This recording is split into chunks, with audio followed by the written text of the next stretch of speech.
everyone, and welcome back to the Art of Living. Now, last time we were talking about starting to dream. And in our little motivational exercise, I had you find pictures either on the internet or cut them out from magazines or use photographs of things that you dream about. What do you want to do with your life? Do you want to travel? Do you want to start a new job? Do you maybe just want to redo your house in a different theme? Maybe you want to volunteer more. Maybe you want to start a new career. So we've got all those pictures gathered, and we're going to use them today to make a beautiful farmhouse inspired dream board. Now, when you get the dream board done, it's lovely. You can hang it up in your living room. It's beautiful decor, but I also think it's a day-to-day reminder every time you walk by to take a look at those pictures and think, yep, those are my goals. These are my dreams. I'm going to go get those dreams. And I also suggest that you take a picture of your dream board, not only to brag to your family and friends of what an amazing creative person you are, but if you're having a bad day, you're stuck in a rut, you're feeling overwhelmed, you can take out that phone, look at the picture and say, yeah, those are my dreams. That's where I'm headed. I'm ready to start dreaming. I got the idea for a dream board at a recent trip to the DollarRama. I found this cute summer canvas with little clotheslines on it with inspirational sayings, but what caught my eye was this one. All you need is dreams. Exactly what I was looking for, and so adorable. I thought I could transform this beach-themed picture into something with more of a stylish farmhouse decor. You should start with just a blank 20-inch by 20-inch canvas, which you can pick up at the DollarRama for about $3 to $4, or at Michael's, but it'll probably be more expensive there. Now, I'm utilizing the clothesline and pins that came with my canvas, but I know that the dollar stores and Walmart carry the little pins. But if you can't find them, any small clips will do. You will need some twine as well. Also, you'll need scissors, as well as glue gun and glue, foam brushes, or even a clean kitchen sponge will do. A makeup sponge, this wooden dream sign, cream or white acrylic paint, black acrylic paint, and some painter's tape. All of these items were from the Dollar Tree, and no, I am not sponsored by anyone. I just love great deals. Since I had a pre-printed canvas, I had to remove the pictures and twine before I could start. This proved to be a pain, since the clothesline was stapled on pretty firmly. Using some super mom strength and a screwdriver, I finally got them off. But starting with a blank canvas, you shouldn't have this problem. To create a weathered barn board look, squeeze a generous amount of white or cream acrylic paint onto a foam plate, with a small amount of black acrylic paint beside it.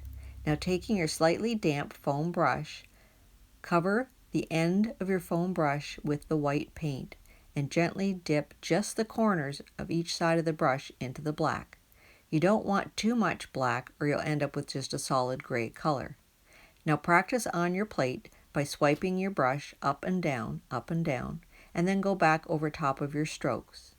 We're not trying to create individual barn boards at this point. We're just trying to create a background. Using this technique, cover the entire canvas with the white and black paint as needed.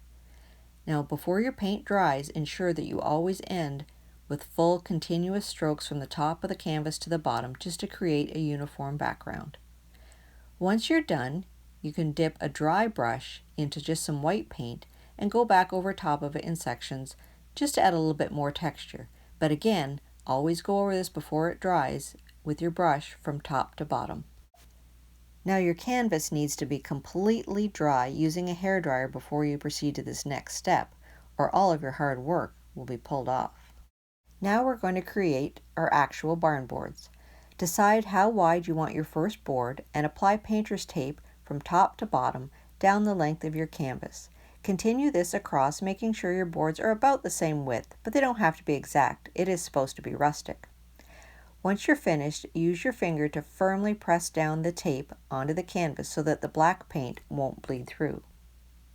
Dip the makeup sponge into the black acrylic paint and go along each strip of tape with the paint, making sure that most of the paint goes on the tape as you only want a thin line on the canvas.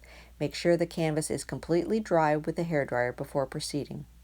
After drying, remove all the painter's tape and voila, it looks like real wood. So I started painting the dream sign with the white acrylic paint, but I found it didn't cover very well, so I switched to this chalk paint by FolkArt in the color Sheepskin, and it was amazing. It covered in about 2 coats. So if you want to use the acrylic paint, that's great. You'll just have to do 2 or 3 coats. So now I wanted to paint the entire sign with the white paint. Now you can do the sides if you want. If you miss a few spots, it's okay because it's supposed to look kind of weathered and rustic. While the sign was drying, I went through my little sayings and picked out the ones I wanted to keep that went with my theme.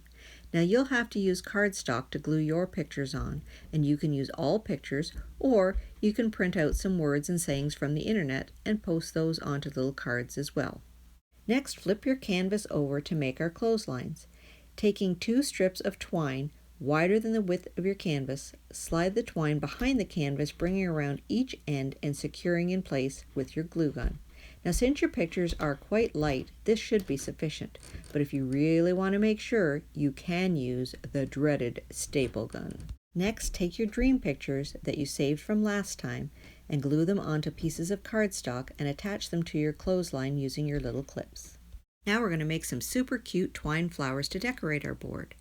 Taking a single piece of twine, wrap it around your hand about 9 or 10 times just to make sure it's nice and thick, and then cut off.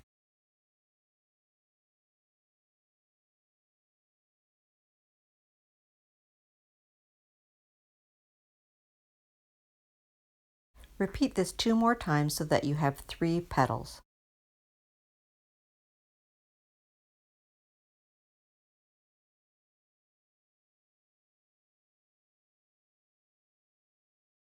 Then cut off small strips of twine to tie around the center of each flower. I probably should have used a little bit longer pieces just to make it easier to tie. Once you have all 3 pieces securely tied, cut off any little loose ends that are dangling about.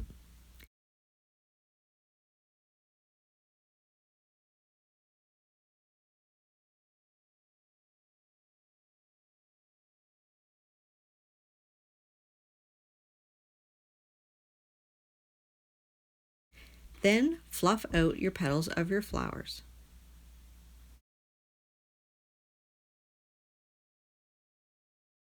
Use hot glue to glue the 3 petals together to make a flower, and then add a cute little button in the middle if you like. Repeat this 2 more times to have 3 full flowers. Use some hot glue to apply your flowers wherever you like on your board. I even put one on the little dream sign. Now the dream sign is just sitting on top of the canvas because it's pretty light, but you can attach it to the wall if you want it more secure. Now isn't that beautiful and inspirational? Now every time you look at your board, start dreaming.